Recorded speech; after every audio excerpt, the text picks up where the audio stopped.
Hello दोस्तों, स्वागत है आपका मेरे यूट्यूब चैनल परीक्षा प्लान में। तो कैसे हैं आप लोग? आई होप अच्छे होंगे। तो जैसा कि आप लोगों को पता है कि यूपी टेट के हिंदी के प्रीवियस ईयर के क्वेश्चन सॉल्व करवा रही हूँ। प्राइमरी वाले जितने भी पेपर हुए हैं उन सभी के हिंदी के क्वेश्चन सॉल्व करवा चुकी हूँ। जूनियर वाले पेपर की शुरुआत कर दी है। पिछले वीडियो में मैंने 2017 वाले पेपर के क्वेश्चन लिए थे। आज मैं लेकर आई हूँ 2018 वाले पेपर के क्वेश्चन। तो चलिए वीडियो को शुरू करते हैं। वीडियो देखने के बाद यदि आपको अच्छा लगे, हेल्पफुल लगे तो वीडियो को लाइक और शेयर कीजिएगा, और यदि आप चैनल पर नए हैं तो चैनल को सब्सक्राइब कर लीजिए। सीडीपी के प्रीवियस ईयर के क्वेश्चन भी सॉल्व करवा रही हूँ, तो आप लोग वो वीडियो भी देख सकते हैं। चलिए आज की वीडियो को शुरू करते हैं। ये 2018 वाले पेपर के क्वेश्चन हैं और क्रम से मैं सॉल्व करवा रही हूँ। 2011 से मैंने शुरुआत की है, प्राइमरी की भी की थी और जूनियर वाले पेपर की भी 2011 वाले पेपर से शुरुआत की है। चलिए शुरू करते हैं। निर्देश दिया गया है, प्रश्न संख्या 1 और 2 दिए गए अनुच्छेद को ध्यानपूर्वक पढ़कर निम्नलिखित प्रश्नों के सही विकल्प छांटिए। यानी प्रश्न संख्या 1 और 2 के उत्तर हमें इस गद्यांश को पढ़कर देने हैं। तो पहले पढ़ेंगे प्रश्न, उसके बाद गद्यांश में अपने प्रश्न का उत्तर ढूंढेंगे। लिखा है, पेड़ पौधे हमें क्या नहीं देते। तो इसका उत्तर तो आप बिना गद्यांश पढ़े भी दे सकते हैं, क्योंकि आपको पता है कि पेड़ पौधे हमें भोजन देते हैं, ऑक्सीजन देते हैं, हरियाली देते हैं, लेकिन जल हमें पेड़ पौधे नहीं देते हैं। और गद्यांश में भी लिखा हुआ है, प्रारंभ से ही प्रकृति और मनुष्य का अटूट संबंध रहा है। प्रकृति और मनुष्य का संबंध अन्योन्य आश्रित और परस्पर सह अस्तित्व पर निर्भर है। प्रकृति ने मानव के लिए जीवनदायक तत्वों को उत्पन्न किया। मनुष्य ने वृक्षों के फल, बीज, जड़ें आदि खाकर अपनी भूख मिटाई। पेड़ पौधे हमें केवल भोजन ही प्रदान नहीं करते, अपितु जीवनदायिनी वायु, ऑक्सीजन भी प्रदान करते हैं, और वातावरण से कार्बन डाइऑक्साइड को ग्रहण करते हैं और ऑक्सीजन बाहर निकालते हैं। तो पेड़ पौधे हमें फल भी देते हैं, यानी हमें भोजन भी देते हैं, ऑक्सीजन देते हैं, हरियाली देते हैं, लेकिन जल नहीं देते। तो इसका उत्तर आप बिना गद्यांश पढ़े भी दे सकते हैं। बहुत ही सिंपल सा क्वेश्चन पूछा गया है। चलिए आगे बढ़ते हैं, अगले प्रश्न पर चलते हैं। पर्यावरण असंतुलन का दुष्परिणाम क्या नहीं है? पहला लिखा है, ऑक्सीजन की कमी के कारण कार्बन डाइऑक्साइड में बढ़ोतरी। दूसरा है, पर्यावरण प्रदूषण के चलते घातक बीमारियों का बढ़ना। तीसरा है, पेड़ पौधों की कमी के कारण बाढ़, अनावृष्टि, सूखा और भूमि क्षरण की समस्याएं पैदा होना। और चौथा है, छायादार वृक्षों में फल नहीं लग पाना। तो पर्यावरण का दुष्परिणाम क्या नहीं है पूछा गया है। तो गद्यांश के अनुसार हमें उत्तर देना है। यहाँ तक हमने पढ़ लिया था। आगे लिखा है, पृथ्वी पर हरियाली के स्रोत पेड़ पौधे ही हैं। वर्षा के कारक यही पेड़ पौधे हैं। मनुष्य ने अपनी आवश्यकताओं की पूर्ति के लिए वन संपदा का अंधाधुंध दोहन किया है, जिसके कारण प्राकृतिक असंतुलन उत्पन्न हो गया है। पर्यावरण में ऑक्सीजन की कमी और कार्बन डाइऑक्साइड की बढ़ोतरी, पर्यावरण प्रदूषण के कारण अनेक प्रकार की घातक बीमारियां फैल रही हैं। पेड़ पौधों की कमी के चलते अनावृष्टि, सूखा और भूमि क्षरण की समस्याएं पैदा हो रही हैं। तो पेड़ पौधों की कमी से अनावृष्टि, सूखा, भूमि क्षरण की समस्याएं पैदा हो रही हैं। तो इसमें आप देखेंगे, ऑक्सीजन की कमी, कार्बन डाइऑक्साइड में बढ़ोतरी सही लिखा हुआ है। पर्यावरण प्रदूषण के चलते घातक बीमारियां बढ़ रही हैं। पेड़ पौधों की कमी के कारण बाढ़, अनावृष्टि, सूखा और भूमि क्षरण की समस्याएं पैदा हो रही हैं। लेकिन गद्यांश में ये नहीं कहा गया कि छायादार वृक्षों में फल नहीं लग पाना। तो इसमें यही पूछा गया है कि पर्यावरण असंतुलन का दुष्परिणाम क्या नहीं है। तो डी विकल्प आपका उत्तर हो जाएगा, छायादार वृक्षों में फल नहीं लग पाना। चलिए आगे बढ़ते हैं। सिंपल से क्वेश्चन थे, यदि आप गद्यांश को ना भी पढ़ें तब भी आप अपना सेंस लगाकर इन प्रश्नों के उत्तर दे सकते थे। चलिए आगे बढ़ते हैं। अगला प्रश्न है, कविता शिक्षण की विधि है। पहला है कौशल प्रणाली, दूसरा है लेखन प्रणाली, तीसरा है अर्थबोध प्रणाली और चौथा है अक्षर बोध प्रणाली। तो कविता शिक्षण की विधि जो है वह बतानी है। तो अर्थबोध प्रणाली, सी विकल्प इसमें आपका उत्तर हो जाएगा। कविता शिक्षण की विधि है अर्थबोध प्रणाली। कविताओं द्वारा प्राथमिक स्तर पर भाषा शिक्षण को रुचिकर बनाया जाता है, तो इसीलिए कविता शिक्षण का प्रयोग किया जाता है। चलिए आगे बढ़ते हैं। शब्द और विलोम की दृष्टि से निम्नलिखित में से कौन सा विकल्प सही नहीं है? पहला लिखा है यौवन, वार्धक्य, दूसरा है लोलुप, संतुष्ट, तीसरा है विश्लेषण, विवेचन और चौथा है एकांगी, सर्वांगीण। तो इसमें जो आपका सही नहीं है, यानी जो गलत है, वह हमें बताना है। तो जो सी नंबर लिखा हुआ है, सी विकल्प, विश्लेषण विवेचन, ये गलत है क्योंकि विश्लेषण का विलोम क्या होता है? संश्लेषण, विवेचन नहीं होता है। तो इसमें सी गलत है और हमसे पूछा गया है गलत, तो सी विकल्प हो जाएगा इस प्रश्न का उत्तर। चलिए आगे बढ़ते हैं। अगला प्रश्न दिया गया है, निम्नलिखित में से कौन सा विकल्प सही नहीं है, यानी जो गलत है वह बताना है। पहला है अन्यान्य और दूसरा है अन्योन्य, दूसरा है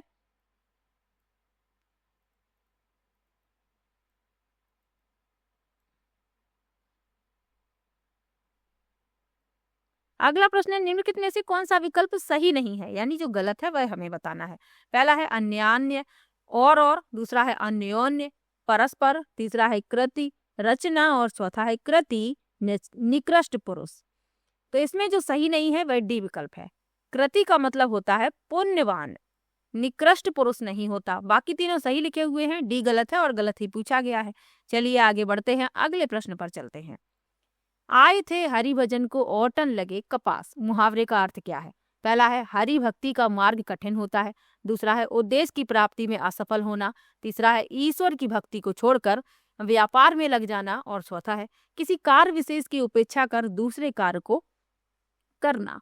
तो आए थे हरिभजन को ओटन लगे कपास, इसका अर्थ है कि किसी विशेष कार्य की उपेक्षा करके किसी दूसरे कार्य को करना, यानी हम किसी और कार्य के लिए आए थे लेकिन हम कोई और कार्य कर रहे हैं उसकी उपेक्षा करके, यानी जिस कार्य को हम करने आए थे उस कार्य की उपेक्षा करके।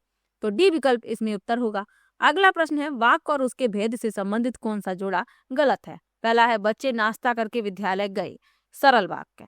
दूसरा है जो प्रथम आएगा वह पुरस्कार पाएगा, मिश्र वाक्य। तीसरा है नेता ने भाषण दिया और चला गया, संयुक्त वाक्य। और चौथा है लक्ष्मी गई और सोफिया आ गई, सरल वाक्य।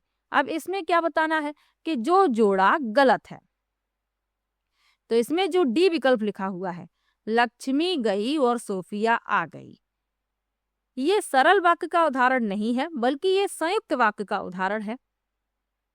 संयुक्त वाक्य में संयोजक अवयवों द्वारा वाक्यों को जोड़ा जाता है। तो बाकी तो तीनों सही है, जो गलत है वह डी विकल्प है, ये सरल नहीं बल्कि संयुक्त वाक्य है। चलिए आगे बढ़ते हैं, अगले प्रश्न पर चलते हैं। वाक्यांश के लिए एक शब्द से संबंधित कौन सा जोड़ा गलत है? पहला विकल्प है जिसका इलाज कठिन हो, दुसाध्य। दूसरा है जो मनुष्यता से दूर हो, अमानुषिक। तीसरा है जो कम खर्च करने वाला हो, अपव्ययी। और चौथा है जो इतिहास लिखे जाने के युग से पूर्व का हो, प्राग ऐतिहासिक। अब इसमें जो गलत है वह बताना है। तो जो कम खर्च करने वाला होता है वह मितव्ययी होता है, अपव्ययी नहीं होता। अधिक खर्च करने वाले को अपव्ययी कहते हैं। तो इसमें जो गलत लिखा हुआ है वह सी विकल्प है, तो सी विकल्प ही इस प्रश्न का उत्तर होगा। चलिए आगे बढ़ते हैं, अगले प्रश्न पर चलते हैं। लिखा है विराम चिन्ह की दृष्टि से कौन सा वाक्य अशुद्ध है? पहला है नहीं कल मैं तुम्हारे घर नहीं आ सकूंगा। दूसरा है क्या मैं क्या कहता। तीसरा है महक, रागिनी, श्वेता आदि भी आई हैं, ये सब अब गाना गाएंगी। और चौथा है उसने पूछा तुम कहाँ थे। अब हमें क्या बताना है? हमें बताना है अशुद्ध वाक्य विराम चिन्ह की दृष्टि से। तो इसमें जो पहला लिखा हुआ है नहीं कल मैं तुम्हारे घर नहीं आ सकूंगा, ये विराम चिन्ह की दृष्टि से अशुद्ध है। तो यही हो जाएगा इस प्रश्न का उत्तर। चलिए आगे बढ़ते हैं, अगले प्रश्न पर चलते हैं। लोकोक्ति और उसके अभिप्राय का कौन सा जोड़ा गलत है? अब पेपर में आप देख रहे हैं गलत ही पूछा गया है, किसी में अशुद्ध पूछ लिया गया, किसी में गलत जोड़ा पूछ लिया गया। तो इस तरीके से 2018 वाला पेपर आया था। पहला विकल्प है ओस चाटे प्यास नहीं बुझती, इसका अर्थ लिखा हुआ है बड़े काम के लिए विशेष प्रयत्न की जरूरत होती है, विशेष प्रयत्न की जरूरत होती है। दूसरा है कढ़ाई से गिरा चूल्हे में पड़ा, एक आपत्ति से छूटकर दूसरी विपत्ति में पड़ना। तीसरा है घी भी खाओ और पगड़ी भी रखो, इतना खर्च करो कि इज्जत बनी रहे। और चौथा है काठ की हांडी बार बार चूल्हे पर नहीं चढ़ती, इसका अर्थ लिखा है काठ की हांडी बार बार जल जाती है। अब हमें बताना है जो जोड़ा गलत लिखा हुआ है वह हमें बताना है। तो इसमें जो डी लिखा हुआ है काठ की हांडी बार बार चूल्हे पर नहीं चढ़ती, इसका अर्थ ये नहीं होता, बल्कि इसका अर्थ क्या होता है धोखेबाजी हर बार नहीं चल सकती। काठ की हांडी बार बार चूल्हे पर नहीं चढ़ती, यानी कि आप एक बार धोखा कर सकते हैं। यदि आप बार बार किसी के साथ धोखा करेंगे तो आप पकड़े जाएंगे, यानी धोखेबाजी बार बार नहीं चल सकती। डी विकल्प इस प्रश्न का उत्तर है। चलिए आगे बढ़ते हैं। चिरंतन शब्द का विलोम शब्द निम्नलिखित में से कौन सा होगा? पहला है शाश्वत, दूसरा है सनातन, तीसरा है अविच्छिन्न और चौथा है नश्वर। तो चिरंतन शब्द का विलोम पूछा गया है, तो इसमें जो आपका डी लिखा हुआ है नश्वर, डी विकल्प उत्तर हो जाएगा।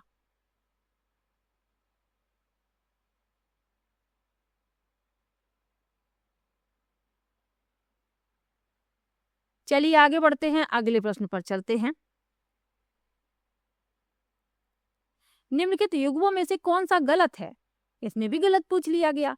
पहला है लोहा लेना, सामना करना, दूसरा है रास्ता नापना, आकलन करना, तीसरा है रग रग जानना, अच्छी तरह से परिचित होना, और चौथा है शैतान के कान कतरना, बहुत चतुर होना।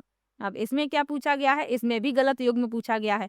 तो रास्ता नापना इसका अर्थ है चले जाना, आकलन करना इसका अर्थ नहीं होता, तो यही गलत है, तो बी विकल्प हो जाएगा उत्तर। चलिए आगे बढ़ते हैं। लोकोक्ति और उसके अर्थ के जोड़े में कौन सा गलत है? इसमें भी गलत पूछ लिया गया है। पहला लिखा है उल्टा चोर कोतवाल को डांटे, इसका अर्थ है अपना दोष ना मानकर दूसरे पर मरना। बी विकल्प में लिखा है आंख का अंधा नाम नयन सुख, तो इसका अर्थ लिखा है नाम के प्रतिकूल कार्य करना। तीसरा है अक्ल बड़ी या भैंस, यानी बल की अपेक्षा बुद्धि अधिक शक्तिशाली होती है, और चौथा है आ बैल मुझे मार, तो बैल को मारना।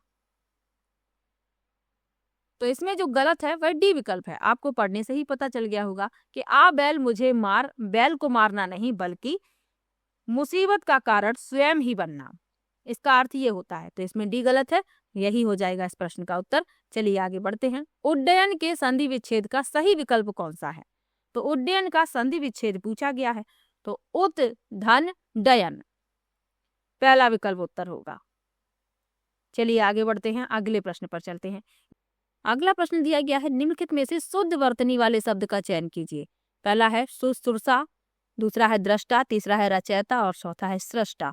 तो इसमें आपका पहला सही लिखा हुआ है, इसका अर्थ होता है सेवा करना, पहला विकल्प इसमें उत्तर है। चलिए आगे बढ़ते हैं, अगले प्रश्न पर चलते हैं। चौराहा में कौन सा समास है? चौराहा शब्द मोस्ट इंपॉर्टेंट, कई बार पूछा गया है। लगातार वीडियो देख रहे हैं तब तो आपको पता होगा। पहला है दिगु, दूसरा है तत्पुरुष, तीसरा है बहुब्रीहि और चौथा है कर्मधारय। तो चौराहा जो है इसमें पहला पद संख्यावाची है, यानी कि इसमें दिगु समास है, पहला विकल्प इसमें उत्तर हो जाएगा। चलिए आगे बढ़ते हैं, अगले प्रश्न पर चलते हैं। अंदर अंदर कढ़ाई में गुड़ पगना का अर्थ है। पहला है ज्ञान होना, दूसरा है गुप्त मंत्रणा होना, तीसरा है अपने में सीमित होना और चौथा है काम ना आना। तो अंदर अंदर कढ़ाई में गुड़ पगना, इसका अर्थ होता है कि गुप्त मंत्रणा होना, यानी किसी को पता ना चलने देना, गुप्त रूप से मंत्रणा करना। बी विकल्प इसमें आपका उत्तर हो जाएगा। चलिए आगे बढ़ते हैं। किस समास में कोई पद प्रधान नहीं होता?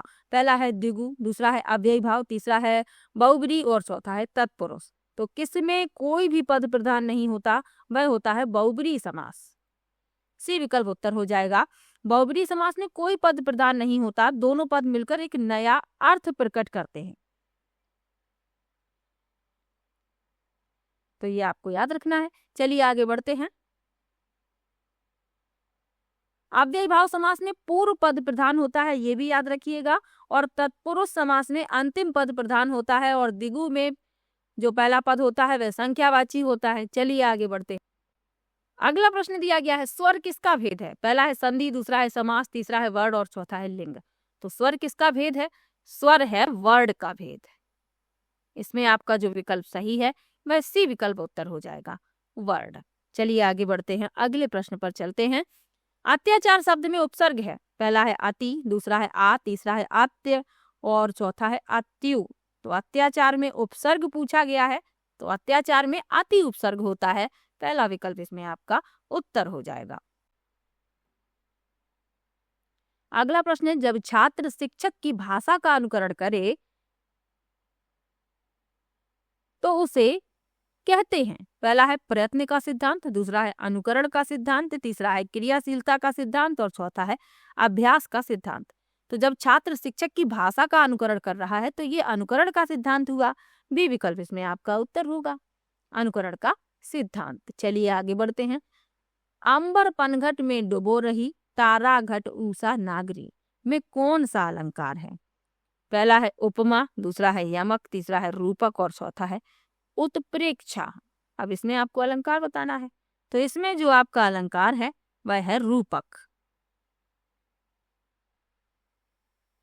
सी विकल्प इसमें आपका उत्तर हो जाएगा, रूपक अलंकार। चलिए आगे बढ़ते हैं, अगले प्रश्न पर चलते हैं। ऊष्म वर्ण हैं, इसमें आपको ऊष्म वर्ण बताने हैं।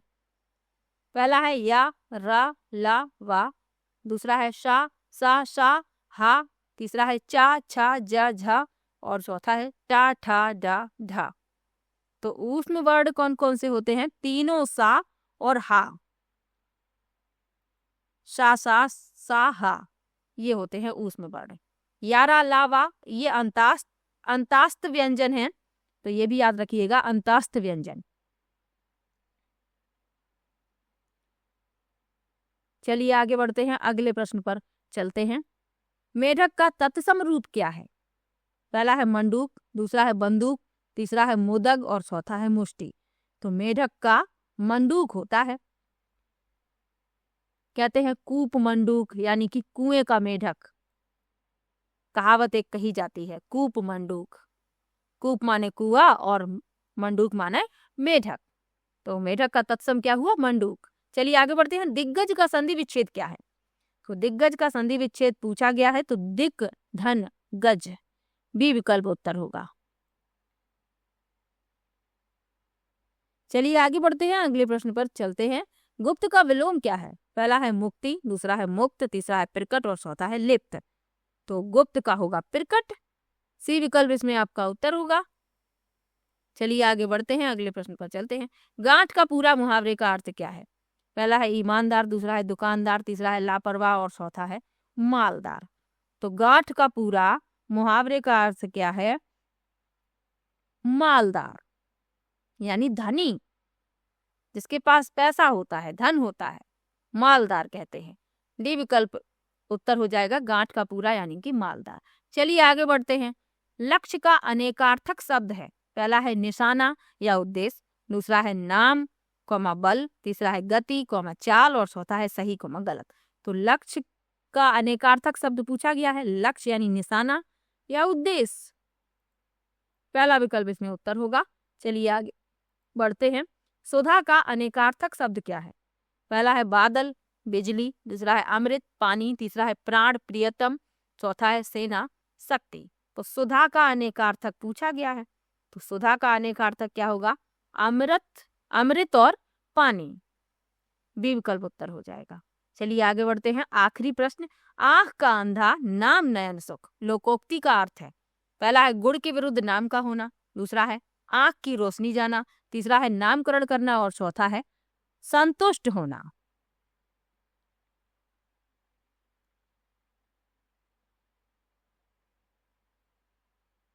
तो अभी आपने जो एक प्रश्न इसी तरीके का मिला था, जिसने क्या पूछा गया था, लोकोक्ति और उसके अर्थ में कौन सा जोड़ा गलत है, तो उसमें इसका अर्थ लिखा हुआ था। तो आंख का अंधा नाम नयन सुख यानी गुण के विरुद्ध नाम का होना, पहला विकल्प इसमें आपका उत्तर हो जाएगा।